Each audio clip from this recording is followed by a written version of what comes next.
saat Anda membaca Al-Kahf itu, Quran surah ke-18. Kemudian Anda coba baca di ayat ke-13. Ya, di paling kiri, di pertengahan agak ke bawah sedikit. Ya, di mushaf standar mohon izin ya mengingatkan kalau sulit Anda mau lihat halaman di halaman 294. Ya, dicari dari baris ke-10 sampai baris ke-11. Ya. Ini ayatnya, ayat ke-13. Ya, saya mohon izin ya, tidak bermaksud apapun, hanya ingin memberikan jalan kemudahan saja. Sekarang perhatikan baik-baik. Allah sampaikan, "Nahnu naqussu 'alaika naba'ahum bil haqq." Kata Allah, dengan segala keagunganku. Ingat, nahnu itu akar dari kata inna. Ya, inna, na-nya asal dari nahnu. Ta'zimun nafsi, ta'zimus sya'ni. Masih ingat pelajaran kita di Aku Suka saat Ramadan? Ta'zimun nafsi menunjukkan keagungan Allah, ta'zimus sya'ni menunjukkan kehebatan, keagungan, kebesaran informasi yang akan disampaikan. Ya, seakan Allah ingin mengatakan, demi keagunganku, demi kehebatanku, aku sampaikan informasi yang sangat berharga. Informasi yang sangat bernilai, yang sangat dahsyat, sangat hebat. Nahnu naqussu 'alaika naba'ahum bil haqq. Kami kisahkan kisah para pemuda yang hebat itu, kan? Dengan sesungguhnya. Siapa para pemuda itu? Innahum fityatun amanu bi rabbihim. Nih, kalimatnya menggunakan ini. Ya, innahum fityatun, sungguh mereka itu fityatun, anak-anak muda. Teman-teman milenial, ya. Ada ayat milenial dalam Al-Qur'an yang menunjuk para pemuda. Ingat, ini kita ini, ya, generasi yang akan menggantikan orang-orang di masa kini, di masa depannya. Ayat ini berbicara tentang Anda. Duhai teman-teman sekalian, ada orang-orang milenial hebat, kata Allah, di masa lalu. Dan kehebatan milenial itu diukur bukan sekedar dari kehebatan instingnya, intelijensianya, kehebatan intelektualnya, kehebatan semangatnya. Bukan itu patokan utamanya. Innahum amanu, imannya yang pertama. Jadi kalau Anda ingin dikatakan seorang pemuda yang hebat, generasi milenial yang hebat, maka syarat pertama kehebatan dalam pandangan Allah itu iman. Jaga iman. Kalau cuma sekedar jadi orang-orang yang intelektual, ya, punya daya dobrak yang tinggi, inovasi yang hebat, bikin aplikasi, bikin ini, bikin itu biasa. Jangankan Anda yang belum beriman pun mampu. Itu terbuka kompetisinya. Jangankan di Indonesia, di Amerika banyak, di Cina banyak, di Eropa banyak, melimpah. Tapi perlombaan menjadi baik, hebat dalam pandangan Allah itu spesial. Sang Khalik lah. Anda disebut hebat di Indonesia, belum tentu dikenal di Amerika. Orang Cina pun mimpi belum pernah ketemu kita. Orang Eropa belum tentu pernah lihat kita. Ya kan? Tapi kalau Anda disebut hebat oleh Allah, maka langit dan bumi mengatakan Anda yang terbaik. Maka syarat pertama, generasi pemuda hebat, itu kata Allah, amanu bi rabbihim, iman dulu. Nah, kenapa mereka disebut hebat? Ini dahsyat. Saking ingin mengupgrade imannya, mempertahankan imannya, mereka menghadapi intimidasi yang sangat luar biasa. Dikejar-kejar, sampai masuk gua. Ancamannya bukan hanya sebatas intimidasi, bisa eksekusi. Bukan cuma persekusi, bisa dieksekusi.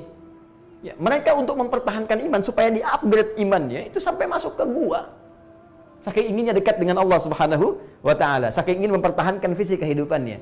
Maka Allah katakan innahum, pakai inna, ya, harfu nasbin wa taukidin, tansibul isma wa tarfa'ul khabar, mabniun 'alal fathi la mahalla lahu minal i'rab. Huruf nasab yang mengangkat rafa ism, orang yang akan diangkatnya. Ini diangkat oleh Allah nih. Ini contoh nih, saya angkat nih. Dikenang kisahnya.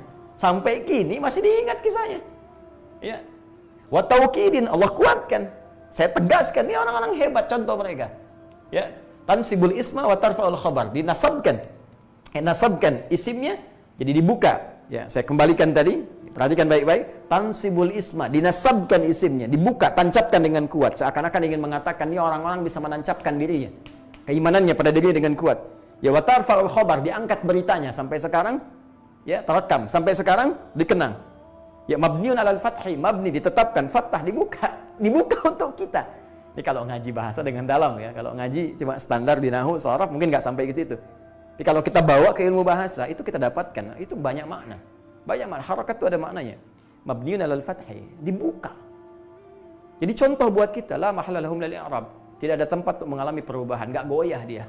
I'rab itu kan berubah, nggak goyah. Ini luar biasa. Nah, yang menarik apa? Belum selesai ayatnya. Wazidnahum huda. Ketika mereka mampu mengupgrade imannya, mau naik ke level yang ini, sehingga merasakan kenikmatan iman, apa yang terjadi? Kami tambahkan hudan. Tuh. Jadi syarat pertama, untuk menjadi orang takwa, itu beriman, upgrade iman kita, maka hudan akan turun. Hudan lil muttaqin. Ketika para pemuda tadi bisa mengangkat upgrade imannya, maka hudan turun. Apa yang terjadi ketika hudan turun? Nikmat kan? Ya, suratal ladzina an'amta alaihim, kembali ke An-Nisa 69, ulaika ma'al ladzina an'amallahu alaihim, maka dapat nikmat dari Allah. Apa nikmatnya? Allahu Akbar, tinggal tidur 309 tahun. Ya, di gua lagi. Ya, Anda tinggal di tempat sempit, ngontrak masih mengeluh. Sederhana, mereka di gua, kasur nggak ada, tempatnya keras, sinar terbatas. Tapi kalau sudah mendapatkan hudan, ya nikmat saja. Ya, matahari putar kanan, putar kiri, cahaya dicukup, nikmat. Bayangkan 309 tahun tidur enak banget. Begitu bangun kayaknya baru kemarin tidur. Ya, coba lihat. Ya, Masya Allah. Ada orang tinggal rumah mewah, tempat tidurnya luar biasa. Setiap 9 menit bangun. Apa kenikmatannya? Huh? Anda boleh kaya, tapi belum tentu bahagia. Ya. Anda boleh hebat, ya, tapi belum tentu mendapatkan nilai-nilai kemuliaan seperti yang digariskan ini. Jadi ini syahidnya, ini contohnya. Nanti kalau sudah ini datang, upgrade dari amanun yu'minun, muncullah halawatul iman. Maka kalau sudah begini, oh sudah. Ya, passion apapun nikmat saja. Apapun tinggal pilih. Mau dengan tenaga, mau dengan harta, mau dengan ilmu, mau dengan kedudukan, bebas, semuanya nikmat. Ya, Bilal itu cuma dengan tenaga, Abu Bakar dengan harta bendanya, Ali bin Abi Thalib dengan ilmunya, Amr bin As dengan kedudukannya, semua punya passion masing-masing. Bilal kalau mau jualan, mau dagang, bisa kaya, sahabat Nabi banyak dikenang, bisa dimuliakan, tawaran banyak sepeninggal Nabi. Tapi kalau memilih jadi muadzin dengan tenaga saja cukup. Kenapa? Karena levelnya sudah kesini, sudah nikmat. Allahu Akbar, Allahu Akbar. Begitu azan, Nabi mengatakan, aku mendengar suara terumpahmu di surga. Aku mendengar suara terumpahmu. Bilal sederhana, baru adzan, terumpah saya sudah di surga, ngapain cari yang lain, dengan adzan aja bisa ke surga. Itu Bilal. Cerdas kan? Yang lain cari dengan passionnya masing-masing. Ada yang usaha, ada yang macam-macam. Tapi yang saya ingin katakan, apakah yang kita kerjakan nikmat enggak? Itu aja poinnya. Nih, halawah. Sudah ada halawah enggak? Sudah halawah enggak? Sudah nikmat belum? Pekerjaan kita nikmat enggak sekarang?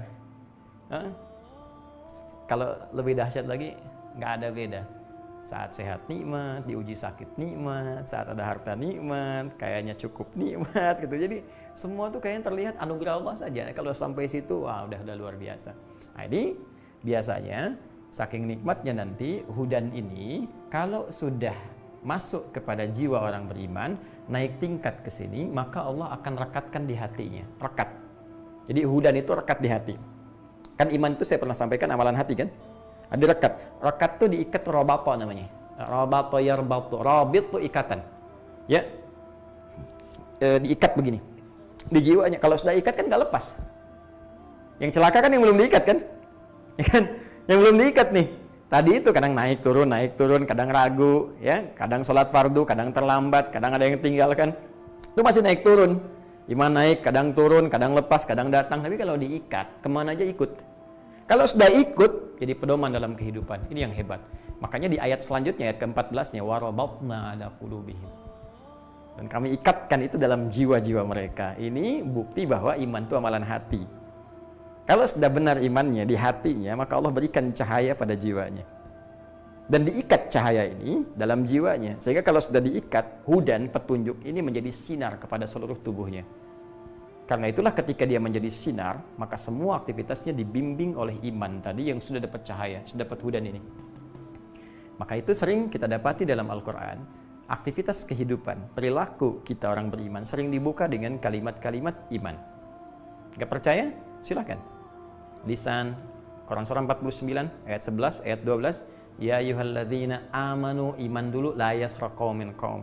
Hai orang-orang beriman, iman. Kalau sudah ada cahaya dalam imannya, maka lisannya akan berkata yang baik. Dia tidak akan mencela. Ayo coba, sudah berapa banyak mencela? Jadi ustaz mencela, jadi jamaah mencela, bikin hoax, saling tuduh, saling cela. Berusaha mencela, jadi pengusaha mencela, jadi pejabat mencela, rakyat mencela. Ayo hati-hati, katanya beriman. Mana imannya? Hah? Baik.